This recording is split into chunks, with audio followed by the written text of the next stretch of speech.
Only Rhonda's 5-year-old daughter was found not to have been fathered by a blood relative.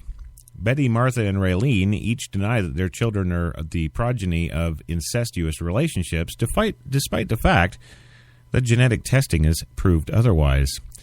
3 of the girls, aged 7, 8, and 9, claimed that their uncle, Charlie, was also their father. He lived on the property when the children were removed.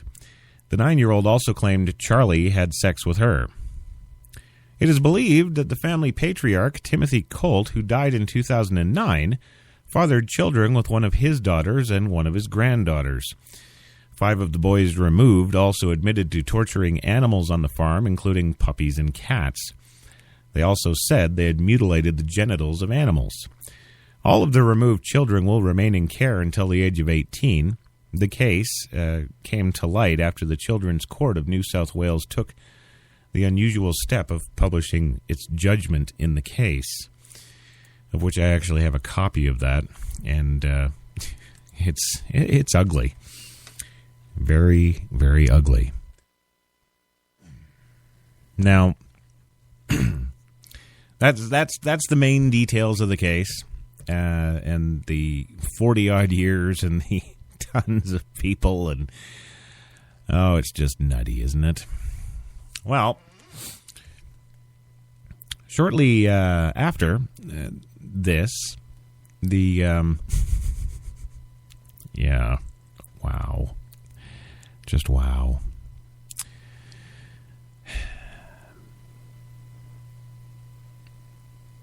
The uncle, I guess we'll call him, or father, whatever you want to call him. I don't know. I'm confused about all this right now. I don't know. Well, anyway, a father who is wanted in Australia for his role in the nation's worst case of intergenerational incest is believed to have fled to Britain and be staying, quote, just outside London. The 41-year-old man, whose name has not been released, was allegedly at the center of a horrific case in which 40 adults and children from 4 generations were found living in squalid caravans, tents, and sheds in remote bushland of Australia. At least 14 children were found in the camp, revealed by DNA tests to be born to related parents. Several had physical deformities attributed to incest. Authorities in Australia removed the children from the camp and began criminal investigations into the adults. A search has been underway for the 41-year-old since June 6th when police, this is 2013, remember, when police in the state of New South Wales issued an arrest warrant to take DNA evidence in an attempt to prove allegations he had engaged in incest. He was reportedly hiding in the states of Victoria and South Australia before fleeing to Britain. Police in New South Wales said they wanted to speak to the man, but would not say whether they planned to try and arrest him or extradite him. Inquiries into allegations of incest, child sexual assault, and severe neglect within a southern New South Wales family are continuing, a spokesman told the Australian newspaper The Telegraph. Police are hoping to speak with the 41-year-old man who might be able to assist with inquiries. I'm sure he'll be forthcoming. It is also believed this man might be overseas as the investigation is ongoing. It's not possible to comment further. The man told Sydney's Daily Telegraph that he was just outside London and insisted on his innocence. He said the incest allegations, which were absolute rubbish, and that he was going to use his time in Britain to research a family history. Here's a hint, buddy. Get a DNA sample, drop it off at the local police station in London, and they'll send it over to Australia and clear this whole thing up. You filthy scumbag. He says, I thought, bugger it. When they arrest me, I'll be locked up for 6 to 12 months awaiting trial, he said. I've never abused a child in my life. I've never abused another person in my whole life. I love my whole family dearly, but not sexually. I think it's absolutely disgusting. It's wrong. It's against everything we're brought up with. When asked about genetic testing, which showed 14 children had parents who were directly related, he said, quote, the only one I'm not sure about was my niece. She was pretty close to her cousin, but they could have just been good friends. Authorities raided the camp in July of 2012, but the decades of alleged interracial incest were only publicly exposed late last year after court hearings were made public. Authorities were informed about the camp after locals spotted malnourished children in the valley who were not attending school. One child said he and his siblings were told never to tell anyone that their father was their grandfather. The group was apparently descended from a couple who married in New Zealand in 1966 and moved to Australia in the 1970s. There was no suggestion of a religious cult of any kind. The man told the Sydney newspaper from Britain that the family had been, quote, happy in its bushland commune. It was happy. The kids were happy all the time, he said. Everybody laughed and talked and chipped in with everything. Yeah. Well, he has not been caught yet. He's still, I guess, on the, quote, outskirts of London, researching his defense.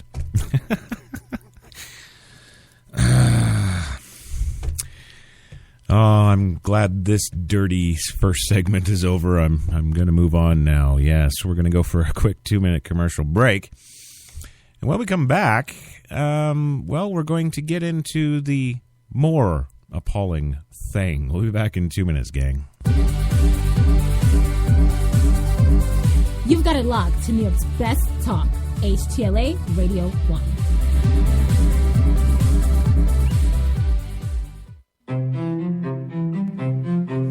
What if there was a coffee that was sourced from some of the world's most renowned growing regions, abundant with rich, fertile soil?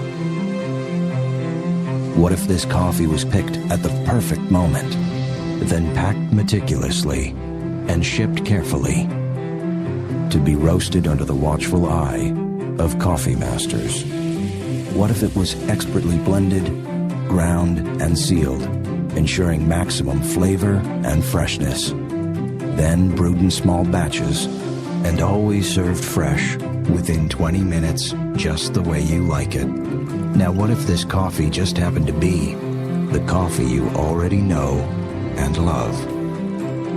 Tim Hortons, always fresh, always great tasting coffee.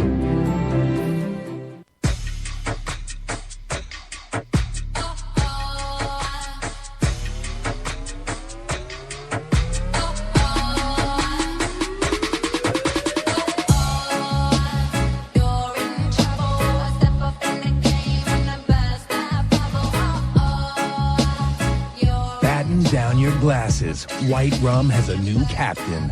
Introducing the all-new Captain Morgan White Rum, 5 times distilled for a smoother taste. The hot new accessory, brows that wow.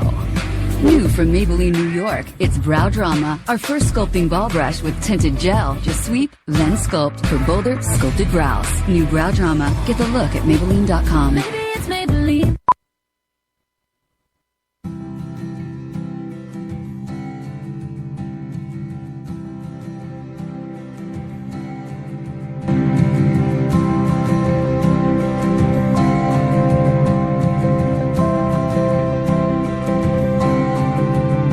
In this fast-paced, digital everything life, there's nothing like experiencing the world's finest journalism in its original form.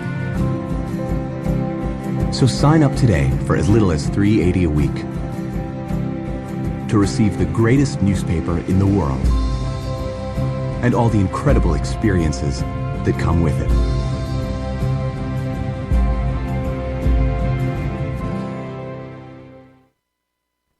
When we arrived at our hotel in New York, the porter was so incredibly careless with our bags.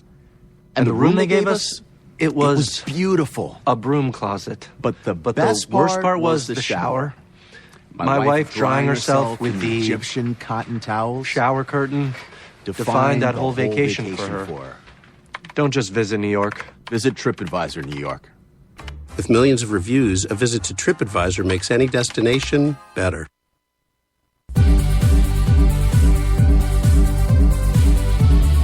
We're New York's best talk radio, HTLA Radio 1.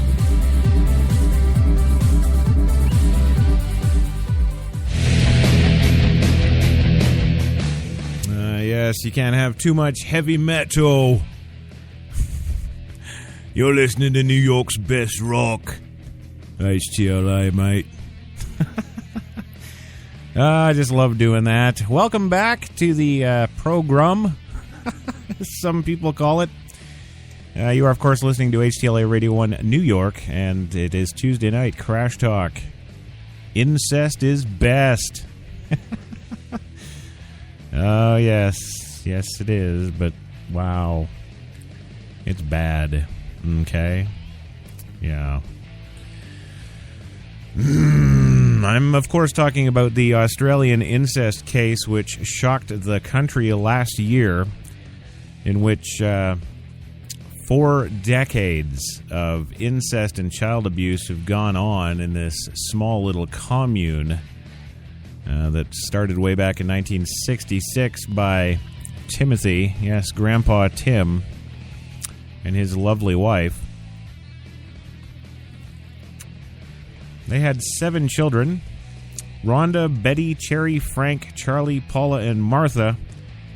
And, well, those ladies and boys all had kids of their own, 12 of them to be exact. Some of them really deformed, not doing too good there. And they're, of course, now in the fine custody of Australian authorities. I don't know what the hell they're going to do to rehabilitate them. I mean, these... oh, man. Thank you, good night. There you go. I don't know what they can do for these kids. I mean, they didn't know how to use toilet paper. They have no toilets or running water on this facility that they've lived at all their life. They weren't going to school. Most of the kids couldn't even speak when they were discovered, and it's just a freaking nightmare. And, of course, you know, yours truly is going to come along and go, hey, I can make a show out of that. That's too right. I like that. Yeah. 12 little fucked up kids. Oh, yes, there it is. But it gets worse, you know, because now the father, or at least one of the fathers in the case, the 41-year-old Uncle Charlie, who's fathered a number of the children, it's all been confirmed by DNA testing, has fled to somewhere outside London and claiming to the Australian Telegraph newspaper, of course, that he's completely innocent, they're making it all up, etc., when, of course, the authorities in Australia have, well, they have genetics on their side, and they know what's going on. They're trying to get their hands on him, and he's remaining in hiding. But, you know, this is all pretty horrendous, absolutely, but this isn't the worst part of it. No. And you're sitting there thinking, geez, Crash, how the hell could this get any worse? Well, I'm glad you asked. It seems that an Australian judge this year seems to think, yes, Judge Honorable Perry Honstone thinks there may be precedents now for incest to be legalized. Oh, yeah. So all these pending cases, well, they'll just get all wiped away because it's not illegal anymore. And it's kind of an interesting turn of events that caused it to get this way, too. Some of you may know, probably not most of you, the Canadian, the English, and the, Scottish, Irish, and Australian court systems are essentially the same. They all applied to the rules of the Crown and now the Commonwealth, etc., and they're all run the same way, and they all pretty much have the same protocols and procedures and roughly the same laws. Now, America is pretty much completely different. Okay, our judicial system isn't much like that. It's broken down from the Supreme Court on down to state courts, federal courts, state courts, and then, of course, the local authorities and courts. And, you know, things escalate depending on, just how important cases are. And, well, if there's legal precedents to change this, that, or the next law, or if there's mitigating circumstances for this particular criminal not to face the death penalty, etc., they get moved